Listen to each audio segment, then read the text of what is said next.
বিচার যাই হোক তালগাছ আমার, এই মূলনীতি যদি কেউ মেনে ফেলে তারে বোঝানো বড় জটিল ব্যাপার, দুনিয়ার কেউই পারবে না তারে বোঝাতে।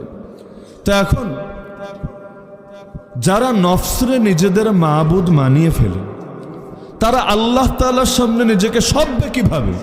সব ক্ষেত্রে নফস তাকে আল্লাহর পথ থেকে সরানোর জন্যই সর্বাত্মক চেষ্টা চালিয়ে যাবে। তো জমিনের মধ্যে সবচাইতে বেশি ইবাদত হয় যে মাবুদের, তার নাম কি? তার নাম কি? নফস, মানব জাতির মধ্যে।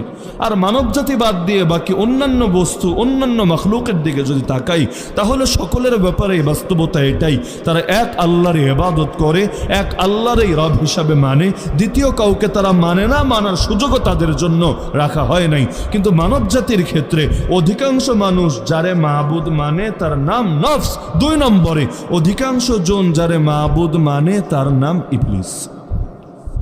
বলবেন ইবলিসের চাইতেও কি